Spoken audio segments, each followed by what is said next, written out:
আসবো পরের খবরে। ৯ জানুয়ারি বিজেপির মিছিলে একক বেঞ্চের রায় বহাল, শান্তিপূর্ণভাবে মিছিলের নির্দেশ হাইকোর্টের।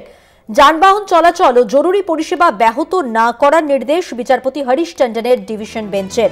আলিপুর চিড়িয়াখানার বেসরকারীকরণ নিয়ে বিজেপির মিছিলের রাজ্যের চ্যালেঞ্জের মামলায় রাজ্যের আবেদন খারিজ কলকাতা হাইকোর্টের। ডিভিশন বেঞ্চের সিঙ্গল বেঞ্চের নির্দেশ বহাল ডিভিশন বেঞ্চের।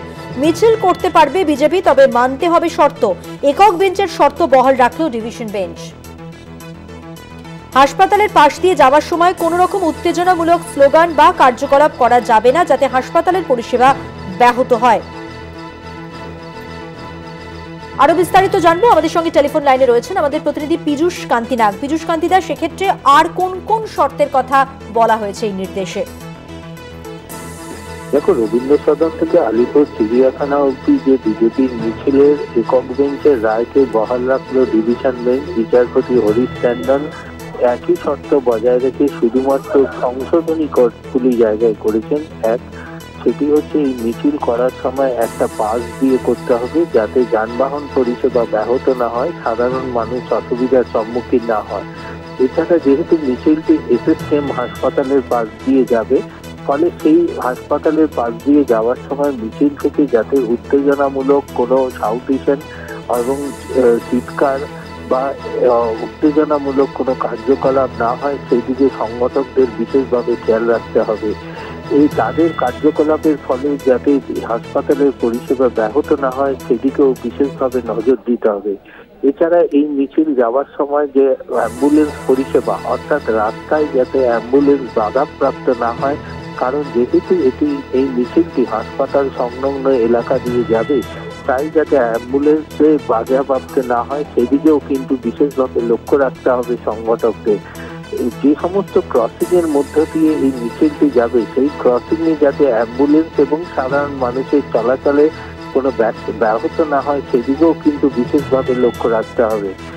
মিছিল থেকে কোন রকম উত্তেজনামূলক স্লোগান বা উত্তেজনামূলক কাজ করা যাবে না।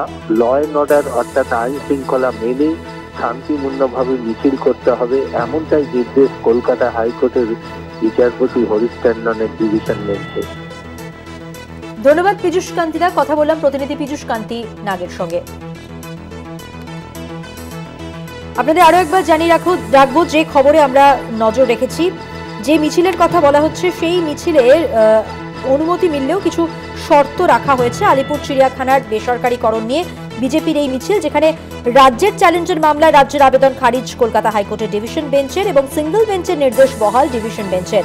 মিছিল করতে পারবে বিজেপি, তবে মানতে হবে শর্ত। যেমনটা বলছিলাম, একক বেঞ্চের শর্ত বহাল রেখেছে ডিভিশন বেঞ্চ। হাসপাতালের পাশ দিয়ে যাওয়ার সময় কোনো রকম উত্তেজনামূলক স্লোগান বা কার্যকলাপ করা যাবে না, যাতে হাসপাতালের পরিষেবা ব্যাহত হয়। এছাড়াও সংগঠককে মনে রাখতে হবে, জরুরি পরিষেবা ব্যাহত না করে মিছিল করতে হবে।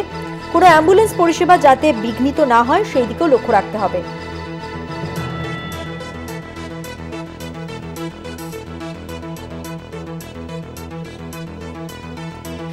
কথা বলবো আমাদের আরো এক প্রতিনিধি দেবাশিস সেনগুপ্তর সঙ্গে। দেবাশিস দা, সেক্ষেত্রে মিছিলের অনুমতি যেহেতু পাওয়া গেছে, এই মিছিল কর্মসূচি কখন শুরু হবে, কি জানা যাচ্ছে বিজেপি সূত্রে?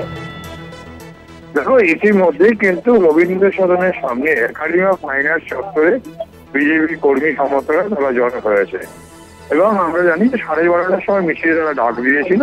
এই মিছিলের মূল কারণ হচ্ছে পশ্চিমবঙ্গ সরকারের আলিপুর চিড়িয়াখানার জমিকে বাণিজ্যিক স্বার্থে বিক্রি করার প্রতিবাদে এই মিছিল, এবং সেই মিছিল নিয়ে আদালতের অনুমতি নিয়ে তারা মিছিলের অনুমতি পেয়েছিল এবং সেক্ষেত্রে রাজ্য সরকার ডিভিশন বেঞ্চে যায়। ডিভিশন বেঞ্চও কিন্তু সেই রায়কে বহাল রাখে, তবে শান্তিপূর্ণভাবে মিছিল করার অনুমতি জানায়।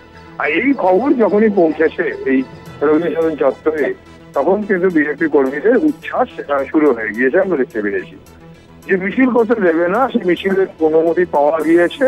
তারা মনে করছে যে এটা রাজ্য সরকারের একটা পরাজয়, কারণ রাজ্য সরকার এই জমি নিয়ে তারা যে মিছিল যে বিক্রি করে দিচ্ছে, সরকার সম্পত্তি না বাড়িয়ে সরকার সম্পত্তি কমাচ্ছে, তা নিয়ে কিন্তু তারা প্রতিবাদে সরব হয়েছিল এবং সেই প্রতিবাদে তারা আশা করছে, যেমন আমরা দেখবো শঙ্কুদেব পান্ডা বিজেপি নেতা, তিনি বললেন যেতে পশুকর্মীরা যারা আসে তারাও কিন্তু সামনে ধরা করে প্রয়োজন আসে, কারণ যেভাবে সরকারি জমিকে বিক্রি করার দিচ্ছে, সরকার জন্য তৈরি করবে, কিন্তু সরকার বিক্রি কেন করছে, এই নিয়ে তারা প্রতিবাদ, এবং সেই প্রতিবাদ একটা মিছিল আর কিছুক্ষণের মধ্যেই শুরু হবে।